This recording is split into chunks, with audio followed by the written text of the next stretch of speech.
This stadium is empty now, but not too long ago, this field saw one of the most dominating football seasons in Rockford history. And I feel like we started a lot better than anybody thought we were. Especially throughout our scrimmages and our 7-on-7s, we had lots of times where we didn't look like we thought we should. But I feel like making us a little bit nervous, not thinking that we were going to do as good as we did, made us perform at a higher level. The biggest thing that we have to work on is speed and the pace. I was really scared because it was my first game actually starting. I was feeling nervous. I was used to the atmosphere, but I've never played in front of it. When that clock started, we all really came together. We were in control for most of the game. We knew Muskegon was a good team and everything, so we had to keep the pedal to the metal, keep the gas on. First and 10, Rockford. We came out on fire. We were up 24-0, 27-0 in the first half of that game. You got to be over 2. He's got to, but you go between 2 and 3 until you can feel him. Just get deeper on it. You know, you ask Ryan Ahern, some of us worked since 1800 for it.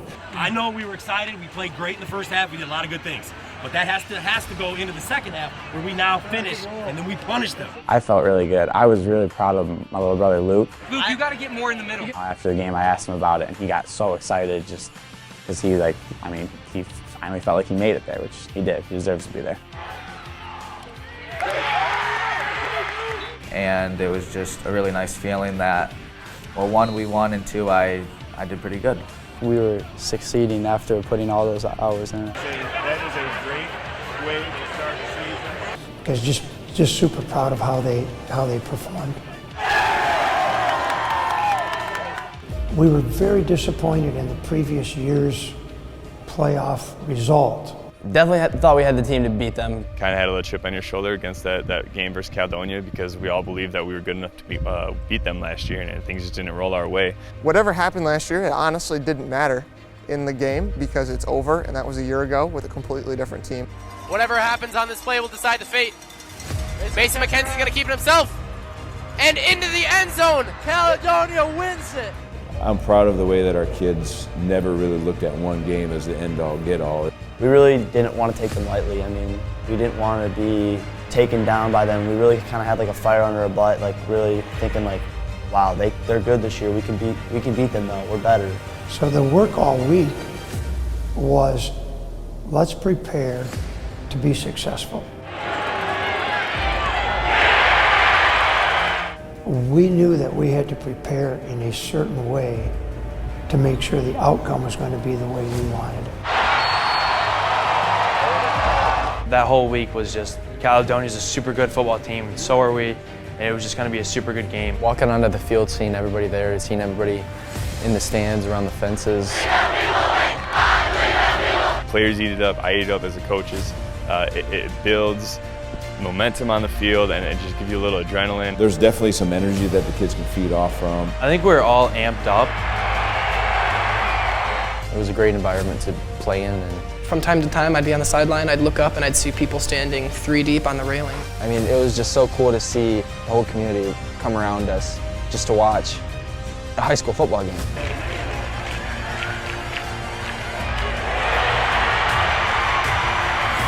Playing Granville's offense is a completely different scheme than anything else. Our D linemen did a really good job of like setting the line of scrimmage and pushing their offensive line back, which made it easier for everyone else behind them. Especially when you go against those wing T teams, it's very much an assignment-based football game. Their goal is to get 2.5 yards. If they do that, they feel that's a success because then they just kind of chunk their way down the field. It makes that offense a very difficult thing to defend. They have 12 plays pretty much, and that's including going to the right or to the left. Well, it's not like we didn't know what Granville's going to do. I mean, we've been playing them since 18,000s.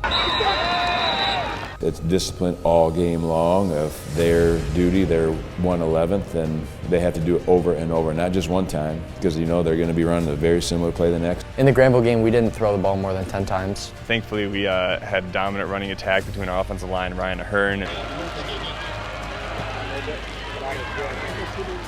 I was really scared for our offense because, I mean, we passed the ball quite a bit. I feel like even when we had rain games, Drake still threw pretty well. I mean, every now and then one would slip or a receiver would drop it, but for the most part, I feel like we did really good in the rain.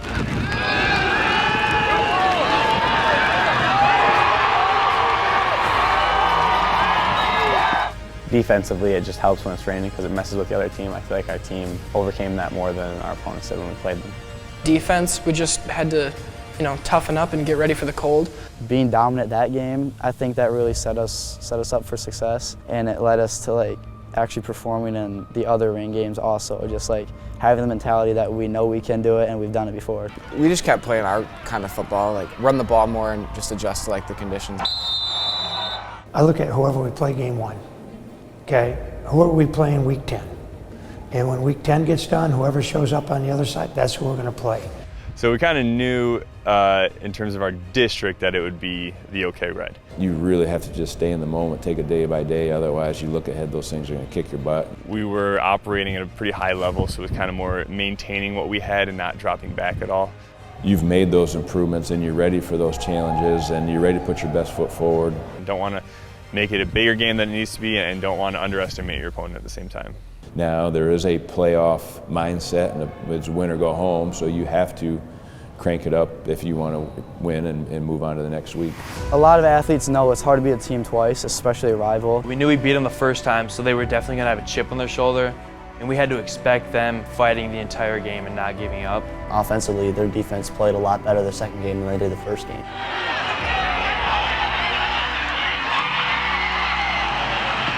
First game we came out there, we were just taking advantage of them, and then the second game they came out and they were taking advantage of us, and we really had to wake up and be like, wow, this is not who Rockford football is. Knowing that they're going to run the ball, they're going to bring it at us, and we need to be the more physical team. It was mostly just on big third downs, big fourth downs, getting those back-to-back stops that can get our offense on the field, because our offense is going to score points if they're out there.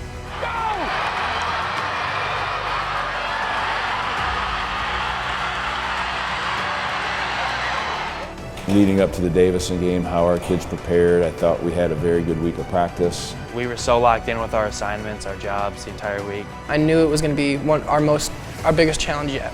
I was extremely excited and I was extremely nervous going into the game. We had that same thing against Granville, so we definitely weren't out of it yet. Going back out on the field when they were kneeling the ball, I mean, it just kind of hurt knowing I couldn't do anything.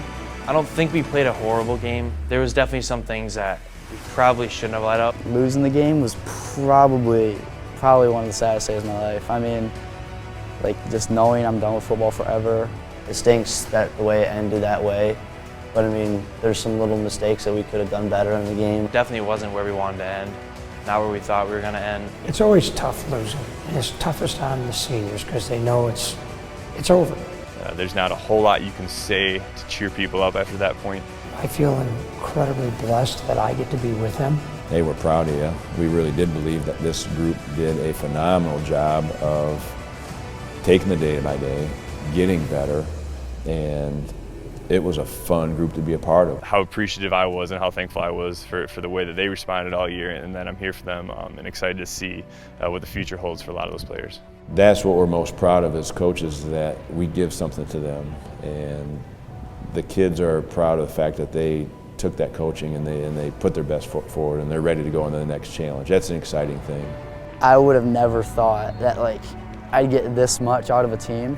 The relationships that we had on this team, it was crazy, and everyone's a brother. We all just love each other so much. They'll be my brothers for the rest of my life. It's just a team and more of a family. Really, it's such an extraordinary experience, and it's something that I will obviously remember for the rest of my life. I extremely value how much football in Rockford has changed my life. I could not have asked for better teammates.